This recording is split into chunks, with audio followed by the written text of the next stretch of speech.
안녕하세요. 염치는 개나 줘버린 건지 뻔뻔하게 이루 말할 수 없는 시댁 식구들한테 질려서 남편하고도 이혼한 40대 여성입니다.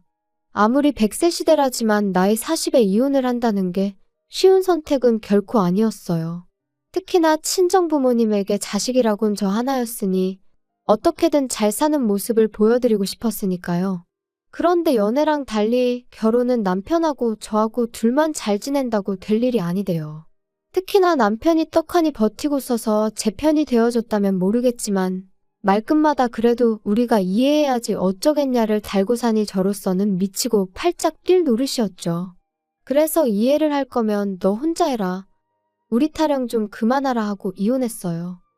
남편하고는 제 나이 34, 비교적 늦은 나이에 알게 된 사이입니다. 그날은 그다지 가깝지는 않지만 그렇다고 거리를 두고 지내기에도 애매한 선배가 결혼을 하던 날이었어요. 그런데 당시 일도 많았고 그래서 여러 가지로 가는 게 내키지는 않더라고요. 하지만 주변 사람들이 그래도 가야 하지 않겠냐면서 자기들은 간다 하니 안 갈 수도 없고 그래서 자의반타의반 점심이나 먹고 오잔 마음으로 참석했던 자리였습니다. 그런데 신랑 쪽 하객이었던 남편이 본인이 말하기로는 저를 딱 보는 순간 심장이 덜컹했다나 어쨌다나요. 아무튼 그래서 신랑 신부한테 저를 소개시켜 달라고 했답니다. 그리고 좀 전에도 말씀드렸다시피 제 입장에선 신부인 선배랑 얼굴 붉혀서 저한테 좋을 게 없었거든요.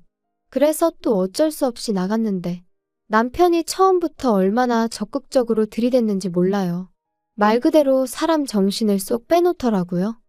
사실 저는 그때까지 제대로 된 연애라곤 해본 적이 없었습니다.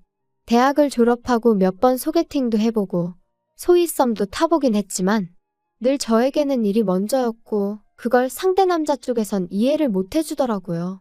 게다가 제가 남들처럼 9시 출근 6시 퇴근하는 직장이 아니라 중고등학생들을 가르치는 학원 선생님이다 보니 데이트 일정을 잡기도 쉽지 않았죠. 그런데 그 무렵 제 성격이 상대한테 구구절절 제 입장을 표현하는 걸 별로 내켜하질 않았어요. 이해해주면 고맙고 이해 못해주면 어쩔 수 없고 성의가 없어서가 아니라 그런 일에 신경 쓸 여유가 없었달까요? 아무튼 그랬는데 남편은 달랐어요. 제 바쁜 일정도 이해해주고 먼저 배려해주고 그래서 이 사람이 정말 나를 좋아하는구나. 그리고 그런 기분은 그때 처음 느껴봤거든요. 그러니 남편이 프로포즈를 해왔을 때 크게 고민하지 않고 예스를 외쳤죠.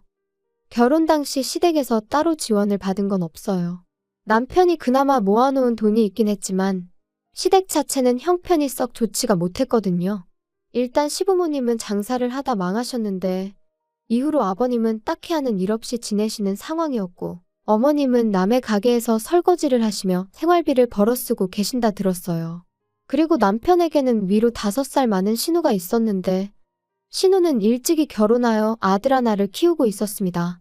심해부는 카센터를 운영하고 있었는데 잘은 모르지만 장사가 잘 되는 편은 아니라고 들었고요. 그래서 처음부터 결혼할 때 시댁에서 도움을 받을 수 없을 거란 건 예상하고 있었고 바라지도 않았습니다. 참고로 저희 친정에서는 이 일로 잠깐 결혼을 반대하기도 하셨어요. 남의 집 기둥 빼오는 거 아니라 하시면서 말이죠. 하지만 그때만 하더라도 남편 말로는 시부모님한테 용돈으로 드리는 30만 원 말고는 따로 드리는 것도 없다 했고 그래서 남의 집 기둥이란 그 표현이 저희 남편에게는 맞지 않다고 생각했어요. 그래서 오히려 친정부모님한테 그런 말씀마시라며 화를 내기도 했는데 결국 자식 이기는 부모 없다고 친정부모님이 져주셨죠. 그리고 오히려 먼저 가지고 계시던 아파트 한 채를 신혼집으로 쓰라고 내주셨고요. 그런데 결혼식 올리고 얼마 지나지 않아 친정부모님이 하셨던 말씀이 무슨 뜻인지 바로 알게 되었습니다. 집들이 날이었어요. 신우가 당시 마트에서 일을 하고 있었는데 주말에는 자기가 절대로 쉴 수 없다고 하여 남편이 하루 휴가를 내고 집들이를 하게 되었죠. 참고로 저도 학생들 중간고사 기간이라 정말 정신이 하나도 없었는데 빠득빠득 그때가 아니면 안 된다고 우겨대니 그걸로 애들 마냥 싸울 수도 없고 그래서 새벽부터 일어나 몇 가지는 제가 하고 몇 가지는 사다가 집들이 상을 차렸습니다. 그리고 그렇게 시부모님이랑 신우가 왔어요. 심해부는 일이 있어서 못 왔다고 했고요. 시부모님은 이건 짜다 저거는 달다 말씀은 많이 하셨지만 양파 하나 남기지 않고 차려놓은 음식을 전부 다 깨끗이 비우셨습니다. 그리고 그렇게 식사를 마치고 시부모님이 과일 좀 내오라 하셔서 또 과일에 커피에 차렸는데 역시나 예상은 했지만 누구 하나 칼 쥐는 사람이 없대요. 그래서 남편한테 시켰어요. 그랬더니 다들 좀 황당하단 표정으로 저를 쳐다보는데 모른 척했죠. 저도 결혼을 늦게 했을 뿐이지 여기저기서 들은 이야기는 많아서 이 정도는 모르쇠 해도 괜찮겠지 싶었거든요. 아무튼 여전히 조금은 어색한 분위기 속에서 어머님이 먼저 말씀을 시작하셨습니다. 번듯하게 해놓고 사는 거 보니 보기 좋구나. 이게 친정에서 해준 집이냐? 대출은 없고? 네, 따로 저희가 내는 건 없어요. 그럼 아예 해주셨다는 얘기구나. 그럼 명의는? 결혼 선물로 해주셨을 테니 당연히 공동 명의로 해주셨겠지. 아, 명의는 아직 저희 아버지 명의로 되어 있어요. 남편도 저도 청약 통장도 있고 그래서 굳이 먼저 받을 필요가 없겠더라고요. 그래 어차피 외동이니 이러나 저러나 다 너한테 올 텐데 뭐가 걱정이냐? 그래도 잊지 마라. 부부는 일심동체라는 말이 있는 만큼 뭐든지 항상 네 남편이랑 상의하고 결정해야 된다. 두 사람 몫이라는 거야. 어찌나 황당한 말씀을 당연한 듯 하시던지 순간 말문이 막혀 말이 안 나오더라고요.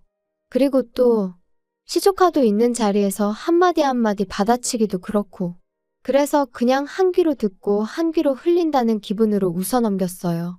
하지만 집들이 이후로 남편하고 저는 그런대로 잘 지냈습니다. 시부모님하고도 뭐 여전히 거리는 있었지만 저는 제 나름대로 제 할도리만 하면 된다 생각하고 지냈죠. 그런데 저희가 결혼한 지 어느덧 1년 차가 되던 때였어요. 그날은 주말이었는데 저는 아이들 보충 수업이 있어서 아침부터 정신없이 바빴거든요. 그래서 자는 남편은 그냥 두고 먼저 현관을 나서려는데 남편 핸드폰이 울리더니 안방 쪽에서 남편이 욕을 하면서 튀어나오대요. 도대체 무슨 일이냐니까 나중에 얘기해준다며 저더러 택시 타고 가라고 자기가 차를 써야 한다면서 잠옷 차림에 자켓 하나만 들고 손살같이 튀어나가더니 그리고 알고 보니까 신우가 시매부한테 맞았다는 거예요. 신우가 시매부랑 사이가 안 좋다는 건 들은 바도 있고 제 눈에 보이는 것도 있어서 어렴풋이 알고는 있었는데 그날은 신우가 도저히 못 살겠다며 시댁으로 도망을 나왔던 거지요. 신우랑 제 사이가 어떻건 간에 그걸 떠나서 이게 다 무슨 일인가 싶고 안쓰럽고 동시에 생긴 건 멀쩡하게 생겨서는 뒤로는 신우한테 그런 짓을 했다니 시매부가 사람으로도 안 보이대요. 아무튼 그 일로 시부모님은 물론이고 저희 남편까지 신우더러 이혼하라고 난리였어요. 알고 보니 그 문제 말고도 여자 문제며 여러 가지로 신우 속을 썩이고 있었다는 게 드러났거든요. 그리고 시매부도 처음엔 뭐 잘못했다 기회를 달라 이러면서 이혼은 못한다고 나오는 것 같더니 신우가 위자료고 뭐고 필요 없다 양육비도 안 받겠다 그러니까 냉큼 이혼도장 찍대요. 그런데 저는 사실 상황이 상황인지라 말은 못했지만 신우가 무슨 얼마나 능력이 있는 것도 아닌데 그래도 현실적인 문제는 생각을 해야 하는 거 아닌가 싶었거든요.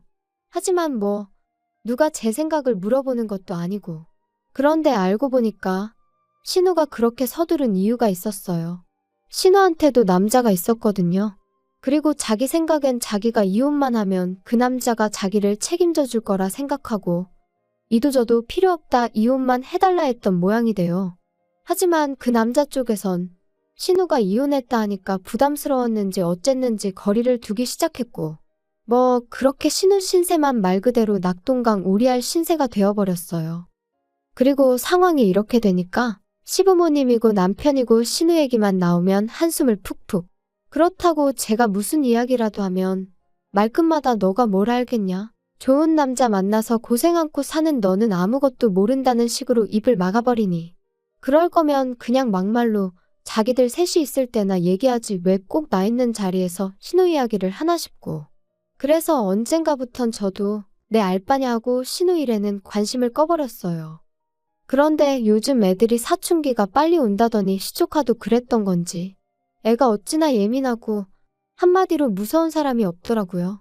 지 엄마 그러니까 신우는 속된 말로 알기를 개똥으로 아나 싶고 지 할머니 할아버지 그러니까 저희 시부모님한테도 대들고 난리도 아니었거든요. 시부모님은 그래도 애가 아빠도 없고 불쌍하다며 오냐오냐 해주셨는데 그것도 한몫한 건지 애가 점점 기어오른다 싶더니 한 번은 시부모님더러 노친네라고 불러서 어머님이 거의 뒷목 잡고 쓰러지실 뻔한 적도 있었다니까요. 아무리 애가 무슨 죄냐고 사람들이 말하지만 애가 생긴 것도 심해부랑 꼭 닮고 하는 짓도 심해부랑 닮다 보니 시간이 지날수록 신우도 자식이고 뭐고 키우기 싫어서 진저리를 치는 게 제 눈에 보일 정도였어요. 게다가 신우가 아무것도 안 받고 무일푼으로 이혼을 했다 보니 이후로 시부모님 댁에서 같이 살게 되었거든요. 그런데 시조카가 신우더러 다른 친구들은 다 자기 방이 있는데 왜 나만 없냐며 그 조그만 게 악다구니를 써대고는 지 엄마더러 할머니 할아버지 방에서 지내라고 지 혼자 방을 쓰겠다고 아주 난리를 쳐댔나 봐요. 그뿐인가요? 옷 하나를 사다 줘도 이런 브랜드는 쪽팔려서 입기 싫다고 어른들 보는 앞에서 집어던지고 가위로 잘라놓고 오죽하면 신우가 자기는 도저히 감당을 못하겠다고 삼촌인 저희 남편이라도 와서 애한테 한마디 좀 해달라고 연락을 해오는 일도 점점 잦아졌지요. 하지만 저희 남편이 애를 키워본 것도 아니고 애 훈육을 뭘 할 줄 알아야 말이죠.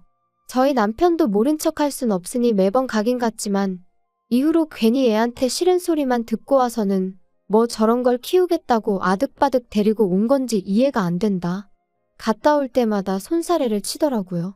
그러면서 지 누나 불쌍해서 어쩌냐는데 그때는 저도 신우를 생각하면 불쌍하기도 하면서 한편으론 아주 지 팔자를 지가 꼬았네 싶었어요. 그 똥물이 저한테 튈 줄도 모르고 말이에요. 그러다 지난해 아버님 생신이었어요. 그런데 뭐 신우도 어떻게 하자고 별말이 없고 남편도 가타부타 말이 없어서 제가 식당에 예약을 했네요.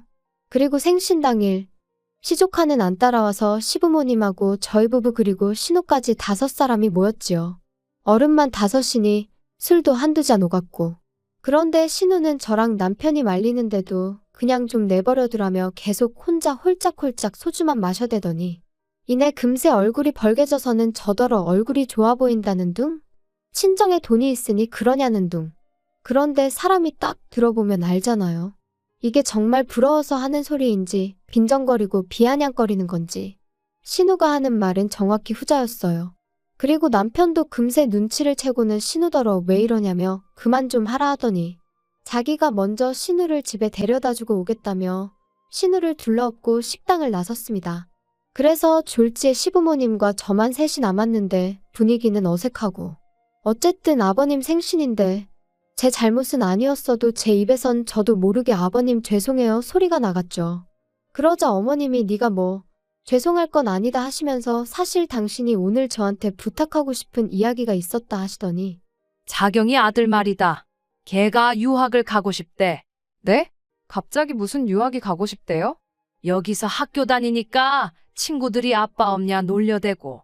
뭐 지도 사춘기인데 지방도 없고 그러니까 아예 자기를 모르는 나라에 가서 살고 싶다면서 유학 얘기를 꺼내더란다. 정말요? 아무리 어리다지만 철이 너무 없네요. 어머님도 그렇고 형님도 속상하시겠어요. 그래도 애미 입장에서는 애가 그렇게 가고 싶다 하니 모른 척 할 수가 있겠냐. 물론 그렇지만 어떻게 애가 해달라는 대로 다 해줄 수 있겠어요. 그래서 말인데 네가 좀 도와다오. 네? 제가 어떡해요? 애 유학 비용으로 일단 한 3천 정도만 좀 해줘라. 네? 제가 그렇게 큰 돈이 어딨겠어요. 없어요. 야, 돈 많은 친정은 뒀다 어디다 쓰냐? 그러지 말고 네가 네 친정에다 얘기를 좀 해봐라. 어머님, 지금 저희 친정부모님한테 시조카 유학 비용을 대달라고 하라는 말씀이신 거예요? 그게 말이 된다고 생각하세요? 너는 애가 왜 이렇게 융통성이 없어? 내가 언제 그걸 고지고대로 말하라 했냐? 대충 둘러대. 네가 뭐 사고를 쳤다고 해도 되고 어디 투자를 한다고 해도 되잖아. 진짜 어이가 없네요. 못 들은 걸로 할 테니 그런 줄 아세요. 대화가 오가는 동안 아버님은 먼 산만 보고 계시다가 먼저 자리에서 일어나셨고 저도 더는 한마디도 듣기도 하기도 싫어서 음식값만 계산한 뒤 바로 택시 잡고 집에 왔어요. 그리고 1시간이나 있었나. 남편이 씩씩대며 현관을 들어서더니 저를 보고는 고래고래 소리를 지르기 시작했습니다. 야, 너 어머니한테 뭐라고 한 거야? 돈도 없으면서 애 유학은 무슨 유학이냐고 웃기지 말라고 그랬다며. 세상에, 어머님이 그러셔? 진짜 미치겠다. 내가 그렇게 말했으면 성을 간다, 성을 가라. 어머님이 뭘 하셨는 줄 알아?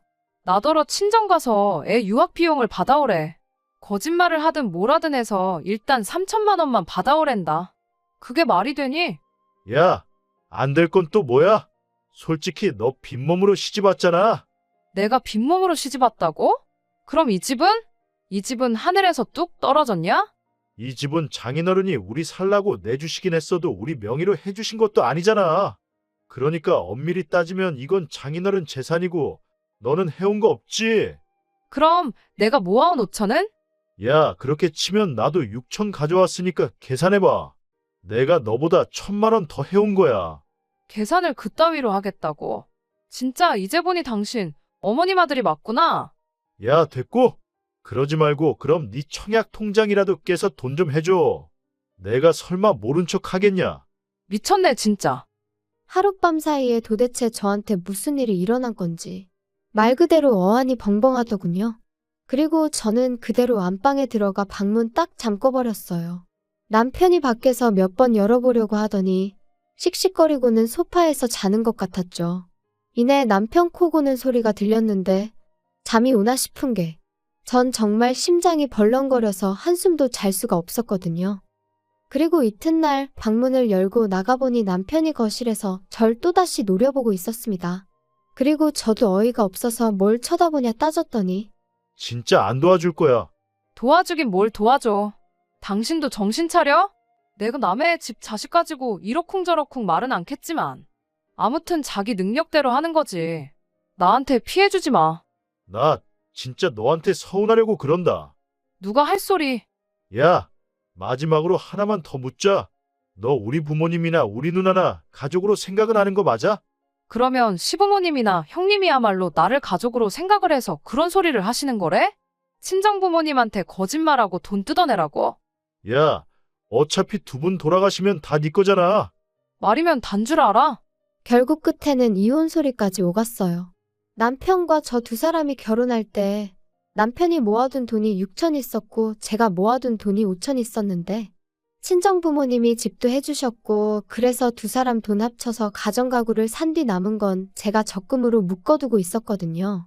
근데 남편이 그 돈을 들먹이면서 자기 몫을 돌려달라고 그걸로 애 유학 비용을 대주겠다 하는데 저는 그 남은 돈으로 저희 둘 중 한 명이라도 청약이 되면 그때 쓸 요량이었습니다.